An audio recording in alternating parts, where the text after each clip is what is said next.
What is going on, YouTube? Just wanted to come on here and give you guys a quick update on everything that I've been doing.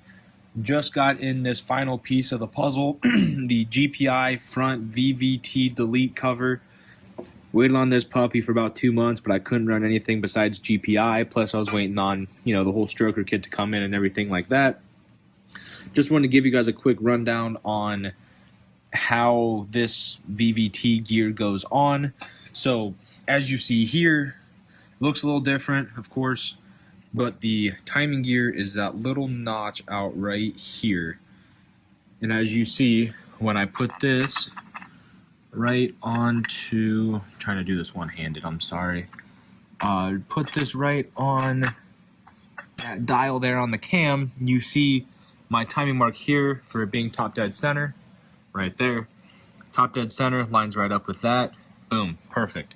Now, as you see, I took the sticker off already. It says torque to 150 foot-pounds, and it is just a solid bolt, just like this one here. So I would assume no Loctite or anything, just 150 foot-pounds.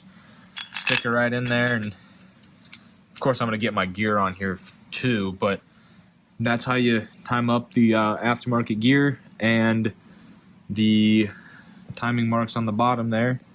But yeah, here's the GPI VVT cover. It is super light.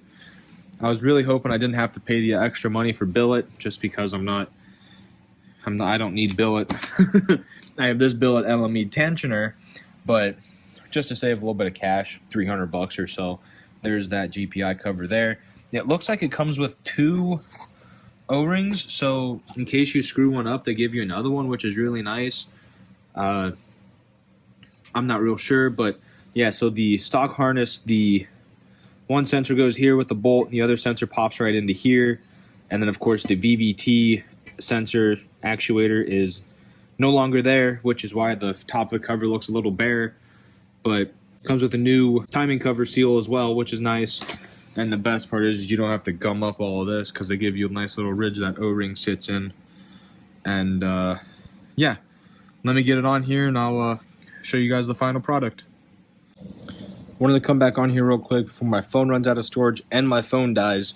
I had to go get a 6mm bolt to stick right here for the sensor, because the sensor was sandwiched up into this bracket up here, and as you see now, it's a lot lower down. Please guys, if you get anything from this video, replace this guide. Texas Speed makes one, LME makes one, this one's LME. I do believe they both have the rubber on the side of the guide here. Do yourself a favor, especially if you're spinning to high RPMs and have any power to this motor over stock, please, it's 100 bucks or 240 for this one. Do yourself a favor for me and to save yourself. Please do that. But yeah, the stock bolts are going back in here, and then I have this one here, and get all these bolts on, and we'll see a final picture of it here in a few minutes.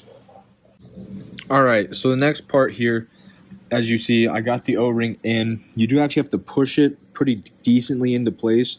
I looked at it, I'm like, man, these grooves aren't that deep, but it's gonna stick out just a tad like that. You push it in there, and it'll form to it. So looks pretty good so far. Let me get the wiring harness on here, and then I'll show you guys how to get that all timed up in place. So see you in a minute.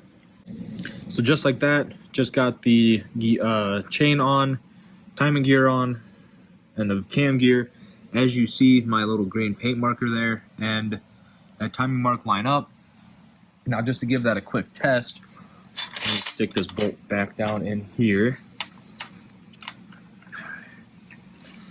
Again, I only have one hand doing this.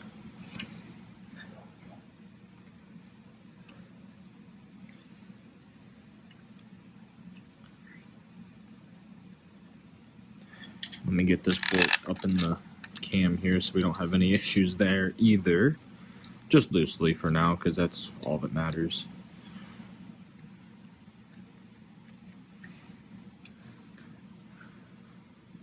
Alright, and then you grab yourself your ratchet and you give this thing a twist all the way around. And then you do one rotation. Timing gear's at the top. It's 2 to 1. Pretty simple. So the cam has to turn around 2 times for the crank's rotation of 1 time. which is why this one has 44 teeth. That one has 22 teeth. Let's go around one more time. And one more. And voila. So as you see there, they're still both lined up, and that shows that it's in time. Pistons top dead center. Cam gears in place, timing gears in place, everything's good. Your motor is now in time. Thanks for watching, YouTube, and hope you enjoy the rest of your day. Bye.